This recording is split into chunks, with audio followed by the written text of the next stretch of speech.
ಕ್ಷೇತ್ರ ಶಿಕ್ಷಣಾಧಿಕಾರಿಗಳಾದಂಥ ಶ್ರೀ ಪರಶುರಾಮರವರಿಗೆ ಅನುಪಸ್ಥಿತಿಯಲ್ಲಿ ಸ್ವಾಗತವನ್ನು ಕೊಡ್ತೇನೆ. ಹಾಗೆ ಈ ದಿನ ನಮ್ಮೊಂದಿಗೆ ಸಂಪನ್ಮೂಲ ವ್ಯಕ್ತಿಗಳಾಗಿ ವಲಯಾರಣ್ಯಾಧಿಕಾರಿಗಳು ಹಾಗೂ ನನ್ನ ಸ್ನೇಹಿತರಾಗಿರ್ತಕ್ಕಂಥ ಶ್ರೀ ಆರ್ ಬಿ ಹಿರೇಮಠರು ಬಂದಿದ್ದಾರೆ. ಅವರಿಗೂ ಕೂಡ ಎಲ್ಲರ ಪರವಾಗಿ ಸ್ವಾಗತವನ್ನು ಕೊಡ್ತೇನೆ.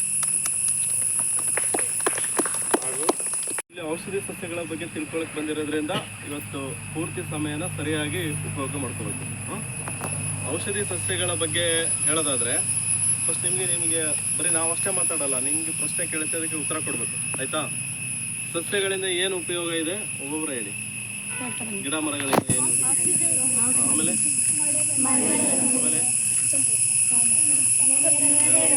ಮತ್ತೆ ಆಮೇಲೆ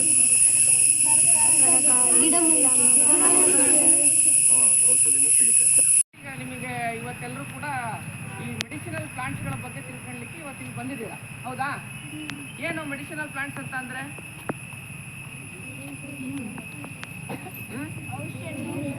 ಔಷಧಿ ಸಸ್ಯ. ಓಕೆ, ಹಾಗಾದರೆ ನಾವು ರೈಸ್ ಊಟ ಮಾಡ್ತೀವಿ. ರೈಸು ಯಾವ್ದ್ರಿಂದ ಬರುತ್ತೆ? ಭತ್ತದಿಂದ ಬರುತ್ತೆ. ಭತ್ತ ಔಷಧಿ ಗಿಡನ, ಹೌದಾ ಅಲ್ವಾ?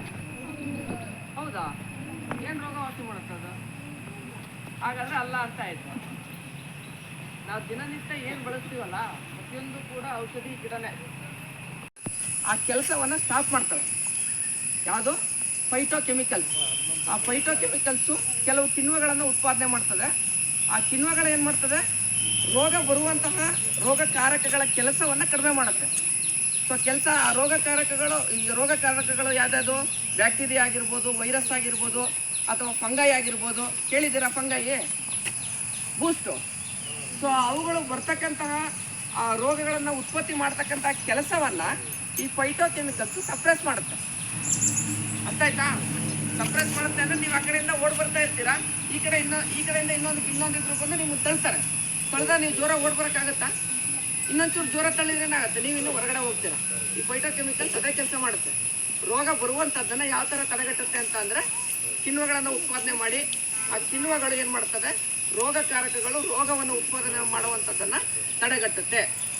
ನಾರ್ಮಲಿ ನಾವು ದಿನನಿತ್ಯ ಜೀವನದಲ್ಲಿ ಸುಮಾರು ಗಿಡಗಳನ್ನು ನೋಡಿರ್ತೀವಿ, ಆದರೆ ಅದರಲ್ಲಿರ್ತಕ್ಕಂತಹ ಒಂದು ಔಷಧೀಯ ಗುಣ ನಮಗೆ ಗೊತ್ತಿರಲ್ಲ. ಈ ಗಿಡ ನೋಡಿದ್ದೀರಾ? ಯಾವ್ದು ಈ ಗಿಡ? ನಿತ್ಯ ಪುಷ್ಪ ಅಂತ ಕರಿತೀವಿ. ಸೊ ಇಂಗ್ಲೀಷಲ್ಲಿ ಇಂಕಾರೋಜಿಯಾ ಅಂತ ಕರಿತೀವಿ. ಇದು ಇನ್ನೊಂದು ಥರ ಕಲರ್ ಬಿಡ್ತಕ್ಕಂಥ ಇದಿದೆ. ಯಾವ ಕಲರ್ ಬಿಡುತ್ತೆ? ಇನ್ನೊಂದು ಪಿಂಕ್ ಕಲರ್ ಬಿಡುತ್ತೆ.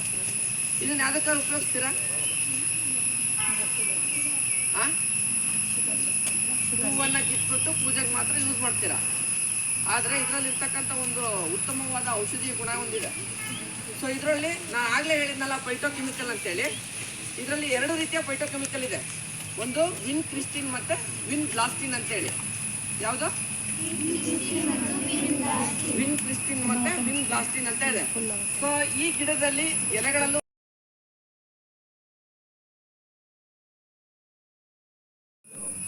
ನಾನು ಬೌದ್ಧಿಕವಾಗಿ ಬೆಳವಣಿಗೆ ಆಗಲಿಕ್ಕೆ ಅಂತ ಯಾರು ಅವರು 6 ಜನ ಫ್ರೆಂಡ್ ಅಂದರೆ ಯಾರು, ಏನು, ಏಕೆ, ಹೇಗೆ, ಎಲ್ಲಿ, ಯಾವಾಗ. ಈ ಪ್ರಶ್ನೆ ಮಾಡೋ ಮನೋಭಾವನೆ ಇತ್ತು ಅಂದರೆ ವಿಷಯಗಳು ತಿಳ್ಕೊತೀವಿ, ನಾವು ಬೌದ್ಧಿಕವಾಗಿ ಇಂಪ್ರೂವ್ ಆಗ್ತೀವಿ ಅಂತ.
ಚಂದ ಅಲ್ಲ.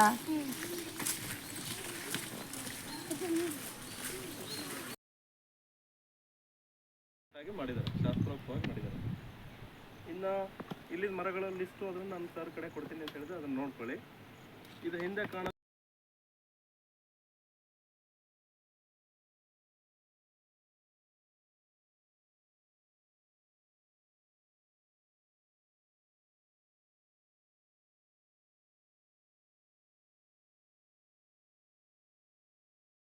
ನೆನೆ ಹಾಕಿ ಅದೆಲ್ಲ ಕೊಳತಾದ್ಮೇಲೆ ನಾರಷ್ಟೇ ಸಿಗೋದು. ನಾರನ್ನು ಬಿಡಿಸಿ ಅದರಿಂದ ಹಗ್ಗ ಹೊಸಿದು ಹಗ್ಗ ಬಳಸ್ತಾ ಇದ್ರು.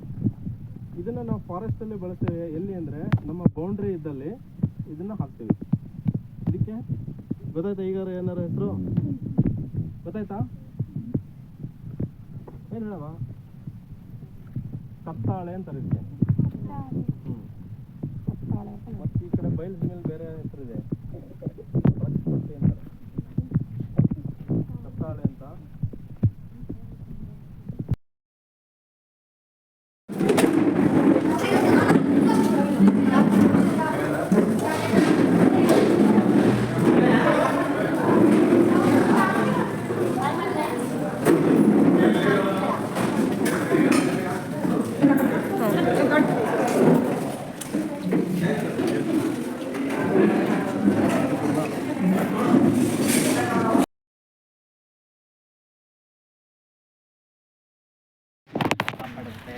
ಪ್ರಾಣಿ ಪಕ್ಷಿಗಳಿಗೆ ಆಶ್ರಯ ವಾಸಸ್ಥಾನ ಕೊಡುತ್ತಲ್ವ.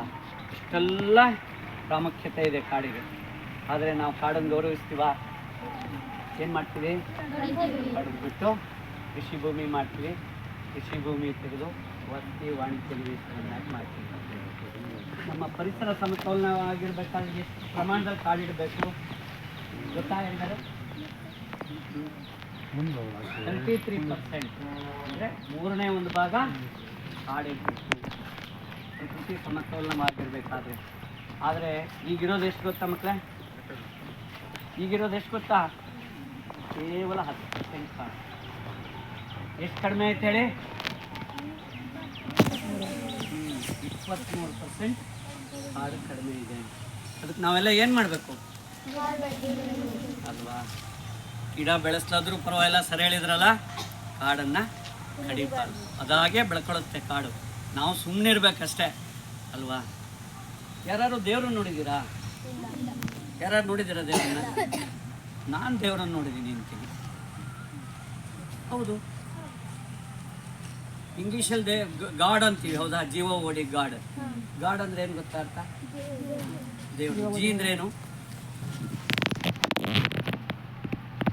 ಅದ್ರ ವಿಸ್ತರಣೆ ಏನು ಹೇಳಿ? GOD garden. ಜಿ ಅಂದ್ರೆ ಏನು? ಜನರೇಟರ್. ಏನು ಹೇಳಿ? ಸೃಷ್ಟಿ. ಏನು ಹೇಳಿ? ಓ ಅಂದರೆ ಓ ಅಂದರೆ ಆರ್ಗನೈಸರ್. ಆರ್ಗನೈಸರ್ ಅಂದರೆ ಸಂರಕ್ಷಣೆ ಮಾಡುವಂಥದ್ದು. ಡಿ ಅಂದರೆ ಗೊತ್ತಾ? ಡಿಸ್ಟ್ರಾಯರ್ ಅಂತೆ ನಾಶ ಮಾಡೋದು. ಸೃಷ್ಟಿ ಸ್ಥಿತಿ ಲಯ. ಹಾಗೂ ಅದಕ್ಕಾಗಿಯೇ ತಮ್ಮ ಸಮಯವನ್ನು ಮೀಸಲಿಟ್ಟಿರ್ತಕ್ಕಂಥ ಶ್ರೀ ನಾಗೇಶ್ ಅವರಿಗೆ ಎಲ್ಲ ಪರವಾಗಿ ಧನ್ಯವಾದಗಳು.